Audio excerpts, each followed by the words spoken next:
ఈ new బార్న్‌లో feeding అనేది, పాలనేది చాలా చాలా ఇంపార్టెంట్ విషయం అండి.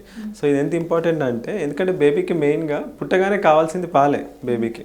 ఇంక వేరే ఏం లేదు. ఆల్టర్‌నేటివ్ ఏం లేదు. సో, ఈ పుట్టగానే బేబీకి తల్లిపాలు ఇవ్వడం అనేది మనము పుట్టిన తర్వాత స్టార్ట్ చేయడం కాదు. పుట్టక ముందే అంటే మదర్ డెలివరీకి రెడీ అవుతుంది. ఒక 2-3 డేస్‌లో మనకు డెలివరీ ఉంది. అలాంటప్పుడు మనం మదర్‌ని ఎడ్యుకేట్ చేస్తాం. మీ బేబీకి పుట్టిన తర్వాత పాలు స్టార్ట్ చేయాలి వెంటనే. డిలే చేయకూడదని ముందు నుంచే ప్రిపేర్ చేయాలి మనం. పుట్టిన తర్వాత సడన్‌గా పాలు ఇవ్వాలి అంటే mother should be ready. So, ముందు నుంచే మనం మదర్‌ని ప్రైమ్ చేసి ఉంచాలి. అలాగే రిలేటివ్స్, గ్రాండ్ మదర్స్, హస్బెండ్ వీళ్ళ సపోర్ట్ చాలా ఇంపార్టెంట్. వాళ్ళు నెగిటివ్‌గా చెప్పకూడదు. పుట్టిన వెంటనే ఎవరికి పాలు రావు, మీరు అంత సీన్ లేదు, ఇలాంటి మాటలు అస్సలు మాట్లాడకూడదు తల్లి దగ్గర. తల్లి దగ్గర ఎప్పుడైనా పాజిటివ్గా ఉండాలి. ఎస్ వస్తాయి పాలు, వస్తాయండి డెఫినెట్గా 100% వస్తాయి.